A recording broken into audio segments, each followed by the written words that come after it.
नमस्कार, मैं हूं नेहा बेनीवाल और आप देख रहे हैं हलचल इंडिया। बेबाक खबर, तेज असर। आइए शुरू करते हैं आज की खबरें।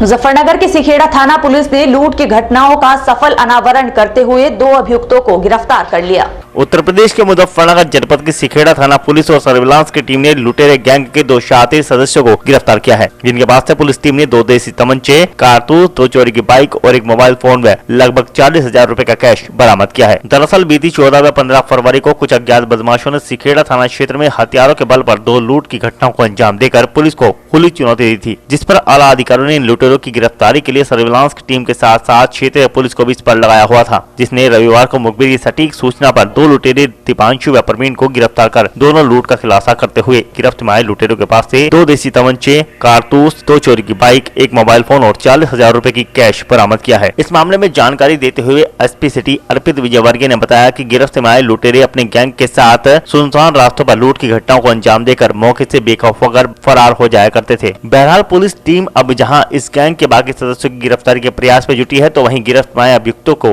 पूछताछ के बाद जेल भेज दिया गया है। वो अवगत कराना है कि थाना सिखेड़ा क्षेत्र में अभी पिछले हफ्ते 14 और 15 तारीख को 2 लूट की घटना हुई थी। एक था दाखेड़ी गांव में, एक भिक्की गांव में। तो आज थाना सिखेड़ा और सर्विलांस की टीम ने आज इन दोनों लुटेरों को गिरफ्तार किया है और इसमें 2 लोगों को गिरफ्तार किया है, दीपांशु उर्फ भूरा, प्रवीण पुत्र ओमवीर और इनके कुछ साथी भी हैं जिनके इनके पूछताछ में इनके नाम भी आए, उनकी भी हम गिरफ्तारी करेंगे। और इनके पास से जो घटना में लूटी गई मोटरसाइकिल वो बरामद हुई है, जो घटना में इन्होंने मोटरसाइकिल प्रयोग की थी वो भी बरामद हुआ है और मोबाइल फ़ोन बरामद हुआ है जो लूटा गया था और कुछ कैश 36,000 एक घटना के, 4,000 दूसरी घटना के, वो हमने बरामद किए हैं। अभी तक की जानकारी में आया है कि जो कि ये लोग सुनसान रास्ते में जो रात में जा रहा होता था उनका पीछा करके उनको लूटने का ये घटना करते थे और अभी और जानकारी कर रहे हैं कि और कहीं इन्होंने ऐसी घटनाएं की हैं, अगर वो भी होता है तो उसके हिसाब से 2 दिन में 2 घटनाएं इन्होंने की थी। और भी कितनी घटनाएं सामने आई है पूछताछ में, आपने पता किया? अभी तक की जो आया है कि ये दोनों घटनाएं क्योंकि आसपास हुई थी और सेम गांव भी पास ही हैं, वहीं पे इन्होंने घटना की है और अभी हम जानकारी करेंगे कि और लोग इनके गिरोह में शामिल हैं। अभी क्या है? 2 लोग अभी हमने गिरफ्तार किए हैं और भी लोग हैं जिनकी हम गिरफ्तारी करेंगे। रिकवरी करीब हमने 40,000 रुपए की है, दोनों घटना मिला के। मुजफ्फरनगर के चरथावल थाना क्षेत्र में बाइक फिसलकर गिरने से एक महिला की बस की चपेट में आने से मौत हो गई। मुजफ्फरनगर के चरथावल थाना क्षेत्र के गैस गोदाम के निकट अचानक बाइक फिसल गई। बाइक सवार पीछे बैठी महिला सड़क पर गिर गई, तभी बस का पहिया महिला के ऊपर से उतर गया, जहां उसकी मौत हो गई। वहीं बाइक चला रहा मृतका का देवर और बच्चा घायल हो गए। सूचना पर पहुंची पुलिस ने घायल को सीएचसी भर्ती कराया। वहीं घटना की सूचना पर मौके पर पहुंचे परिजनों व ग्रामीणों ने बस में तोड़फोड़ व जाम लगाने का प्रयास किया। सूचना पर पहुंचे सीओ सदर हेमंत कुमार ने 3 घंटे की कड़ी मशक्कत के बाद परिजनों को समझा बुझाकर महिला के शव को पीएम के लिए भिजवा दिया। वहीं महिला के ससुर ने बस चालक के विरुद्ध मुकदमा दर्ज कराया है। दरअसल सहारनपुर के गांव मोहन अम्बेटा थाना बड़गांव निवासी रफी अपनी भाभी 26 वर्षीय रुकैया के साथ मुजफ्फरनगर अल्ट्रासाउंड कराने जा रहा था। जब वह चरथावल के गैस गोदाम के निकट पहुंचा तो मुजफ्फरनगर की ओर से आ रही बस को बचाने के चक्कर में सड़क किनारे पड़ी रोडी पर बाइक फिसल गई, जिसमें पीछे बैठी महिला रुकैया सड़क पर गिरने से घायल हो गई। वहीं सामने से आ रही बस का पहिया उसके ऊपर से उतर गया, जिसमें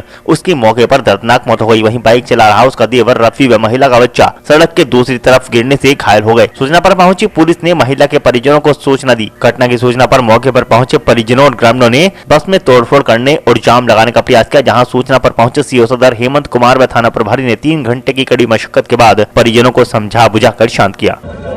भैया कोई महिला थी, किसी लड़के के साथ जा रही थी, बाइक स्लिप होगी और पीछे से बस से एक्सीडेंट हो गया और वो यहीं पे हाथ के हाथ खत्म हो गई। हाँ, पुलिस तो साथ के साथ मौके पर आ गई और सब लोग चरथावल नगर के भी यहीं मौके पर ही हैं, सब लोग साथ में हैं इनकी। लेकिन ऐसा हादसा है, कोई भी कुछ कर तो नहीं सकता, लेकिन जो भी मदद होगी सब लोग करेंगे मिलकर। मुजफ्फरनगर के मीरापुर कस्बे में सेंट जेवियर्स वर्ल्ड स्कूल में 3 दिवसीय सेल्फ डिफेंस सेमिनार का आयोजन हुआ। मुजफ्फरनगर के Saint Xavier's World School Mirapur में 3 दिवसीय self defence seminar for girls का आयोजन किया गया, जिसका शुभारंभ भाजपा जिला कार्यकारिणी सदस्य वैद प्रद्युमन शर्मा ने किया, जिसमें 100 से अधिक लड़कियों ने भाग लिया। विद्यालय कोच हरीश तैनी ने छात्राओं को आत्मरक्षा के गुर सिखाए, जिसमें छात्राओं ने हाथ छुड़ाना, पंच मारना, गला छुड़ाना व अन्य गुण सीखे। छात्राओं ने शारीरिक व्यायाम भी किया। इस अवसर पर अपने बच्चों को प्रशिक्षण पाते हुए देख अभिभावक बहुत खुश हुए। वैद्य प्रद्युमन शर्मा ने सभी छात्राओं को आत्मरक्षा के गुण सीखने के लिए प्रेरित किया। इस अवसर पर विद्यालय प्रधानाचार्य सजीव वर्गीस ने सभी अभिभावकों व अतिथिगणों का हृदय से धन्यवाद किया और छात्राओं को आत्मरक्षा के गुण सिखाने बहुत जरूरी बताए। मुजफ्फरनगर के जानसर थाना क्षेत्र में नीलगाय की टक्कर से 2 बाइक सवार गंभीर रूप से घायल हो गए, जिन्हें सीएचसी में भर्ती कराया गया। मुजफ्फरनगर में खतौली की ओर से आ रहे बाइक सवार 2 युवकों की बाइक के सामने अचानक जंगल से निकलकर नीलगाय आ जाने से दोनों बाइक सवार गंभीर रूप से घायल हो गए, जिन्हें सीएचसी जानसर भर्ती कराया गया। सोमवार की दोपहर थाना ककरौली क्षेत्र के गांव ढांसरी निवासी इफ्तिकार पुत्र मांगे व एजाज पुत्र सुलेमान दोनों बाइक से सवार होकर किसी कार्य से खतौली की ओर जा रहे थे। जैसे ही जानसर कस्बे के निकट खतौली मार्ग पर पहुंचे तो गाँव मकसूदाबाद के पास पहुँचते ही सड़क पर दौड़ रही बाइक के सामने अचानक जंगल से निकलकर नीलगाय आ गई और उनकी बाइक के आगे आने से बाइक अनियंत्रित होकर सड़क पर गिर गई, जिसके चलते दोनों युवक सड़क पर गिरकर गंभीर रूप से घायल हो गए। वहीं राहगीरों ने इसकी सूचना जानसर पुलिस को दी। मौके पर पहुंची पुलिस ने घायलों को उठाकर सामुदायिक स्वास्थ्य केंद्र भर्ती करा दिया। बिजनौर के शेरकोट थाना क्षेत्र के हरवेली रोड पर 2 बाइकों की आमने सामने की भिड़ंत हो गई, जिसमें 6 वर्षीय बच्ची सहित एक व्यक्ति घायल हो गया। बिजनौर में 2 बाइकों की आपसी भिड़ंत हो जाने के कारण 2 युवक गंभीर रूप से घायल हो गए। आपको पता चले कि जनपद बिजनौर के कस्बा शेरकोट के हरवेली रोड नहर पुल के पास अज्ञात बाइक आमने सामने की भिड़ंत हो गई, जिसमें दूसरी बाइक पर सवार एक व्यक्ति और 6 साल की बच्ची गंभीर रूप से घायल हो गए। मौके पर पहुंची पुलिस ने आसपास के लोगों की सहायता से दोनों घायलों को एम्बुलेंस की मदद से सामुदायिक स्वास्थ्य केंद्र भर्ती करा दिया, जहां पर उनका उपचार जारी है। नमस्कार, मैं हूं नेहा बेनीवाल और आप देख रहे हैं हलचल इंडिया। आइए नजरें डालते हैं अमरोहा जनपद की तमाम बड़ी खबरों पर। अमरोहा के मंडी समिति स्थित मतगणना केंद्र का जिलाधिकारी बीके त्रिपाठी ने निरीक्षण किया। व्यवस्था का जायजा लेते हुए अधीनस्थों को आवश्यक दिशा निर्देश दिए। बता दें कि अमरोहा जनपद के देहात थाना क्षेत्र के मंडी समिति स्थल पर मतगणना केंद्र का जिलाधिकारी ने निरीक्षण किया, जहां पर दूसरे चरण में मतदान शांतिपूर्ण तरीके से संपन्न कराने के बाद सभी ईवीएम को सुरक्षा के बीच मंडी समिति स्थित स्ट्रांग रूम में रखवा दिया गया था, जिसका औचक निरीक्षण करने के लिए जनपद के जिलाधिकारी बालकृष्ण त्रिपाठी पहुंचे, जहां उन्होंने सीडीओ चंद्रशेखर शुक्ला और अन्य अधिकारी को निर्देशित किया। आज मंडी समिति में जो हमारे स्ट्रांग रूम बने हुए हैं उसका निरीक्षण किया गया है। चारों विधानसभाओं के जो हमारे ईवीएम मशीनें हैं वो मतदान के उपरांत ही रखी गई हैं। सिक्योरिटी व्यवस्था को देखा गया और किस प्रकार से इसको सुरक्षा की जा रही है और कैसे हमारे जो कैंडिडेट्स के एजेंट्स भी आए हुए हैं और देख रहे हैं संतुष्ट है नहीं संतुष्ट है, उसे वार्ता किया, सब लोग संतुष्ट हैं और व्यवस्था ठीक पाई गई है। कितने राउंड तक मतगणना चलेगी और कितने कार्मिक इसमें लगाए गए हैं? मतगणना देखिए, एक राउंड में 14 टेबल की 14 बूथ की मतगणना होगी और अधिकतम हमारे पास जो है 420 बूथ हैं, धनौरा में है, तो अधिकतम राउंड हमारा 30 चलेगा। अपने जनपद में 30 राउंड की मतगणना होगी और उसके हिसाब से एक विधानसभा में रिजर्व लेकर के 76 कार्मिक लगाए गए हैं।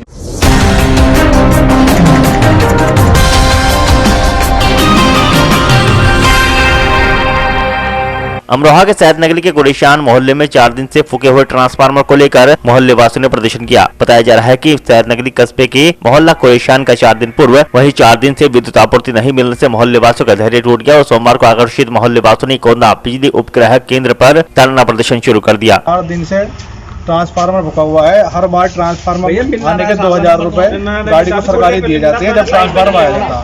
अच्छा, हफ्ते में एक बार ट्रांसफार्मर लगातार महीने में फूक रहा है। 4 बार ट्रांसफार्मर फूक गया। आप क्या चाहते हो? जे साहब को फोन करके 4 दिन पहले बता देता है ट्रांसफार्मर मांग की गई थी। 4 दिन तक जे साहब ने अभी तक ट्रांसफार्मर अवेलेबल नहीं कराया। अच्छा, तो आप क्या कह रहे हैं? जे साहब फोन उठाने को तैयार नहीं है। बिजली घर पर धरना प्रदर्शन चले, अब तक ट्रांसफार्मर रखा नहीं जाएगा। बिजली घर पर लगातार प्रदर्शन चलता रहेगा। 4 दिन हो गए। 4 दिन हो गए, जबकि 24 घंटे का अलावा ट्रांसफार्मर रखने का। अच्छा, पूरे मोहल्ले में पानी खत्म है, पानी का कोई साधन नहीं है बच्चों की। तो अभी ट्रांसफार्मर आया नहीं है अभी आपका? आए पता ही नहीं, कागज भी बन के नहीं आए। ट्रांसफार्मर आ गया तो मोहल्ला कौन सा आपका? मोहल्ला कुरैशियां।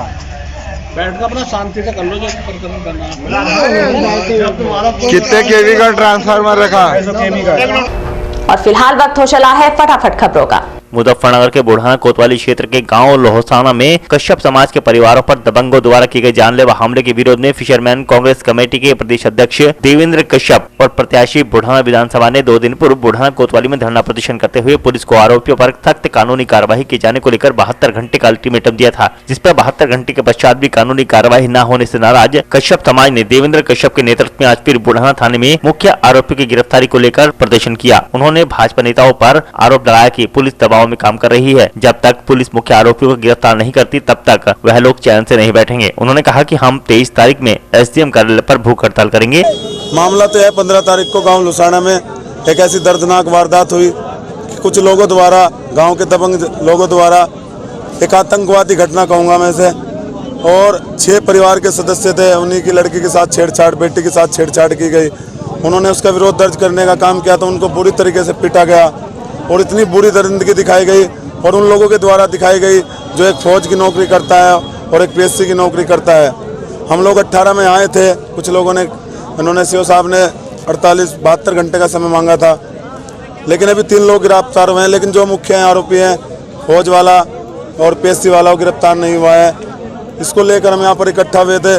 प्रशासन पर कोई ना कोई लग रहा है दबाव है, सरकार का दबाव है, या जो शासन में बैठे हुए विधायक मंत्री हैं उनका दबाव हमें साफ साफ नजर आ रहा है। तो हमारी मांग यही है कि उनको तुरंत गिरफ्तार किया जाए और जो परिवार पर फर्जी मुकदमे लगाए हैं इन्होंने, जो फैसला हो जाए इस दबाव से, उनको तत्काल वापस लिया जाए और परिवार की आर्थिक मदद सरकार करे 25 लाख की इलाज कराने के लिए, और धाराएं उन पर उचित बढ़ाई जाए जो उन पर बैठती है।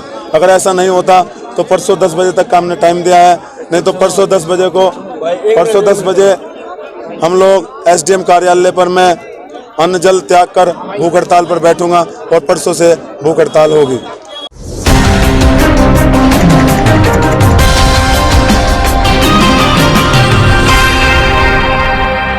हर वर्ष की भांति इस वर्ष भी सहारनपुर के हराटी में संत शिरोमणि गुरु रविदास महाराज जी की जयंती मनाई गई। इस अवसर पर संत रविदास जी के अनुयायी बड़ी संख्या में एकत्रित होकर भजन कीर्तन करते हुए नजर आए। इस अवसर पर आजाद समाज पार्टी के जिला मीडिया प्रभारी टिंकू कपिल ने बताया कि महान संत रविदास जी का जन्म हुआ था। संत रविदास जी ने अपने जीवन में जातिवाद से ऊपर उठकर कार्य किए हैं। वह एक धार्मिक प्रवृत्ति के परोपकारी और दयालु व्यक्ति थे। उनका पूरा जीवन दूसरों के लिए समर्पित रहा, इसलिए वह लोगों की भलाई और समाज का मार्गदर्शन करते रहे। उन्होंने लोगों को भक्ति के मार्ग पर चलने की दिशा दी। उनके सत्यवचन, दोहे और रचनाएं आज भी लोगों के लिए प्रेरणादायक हैं।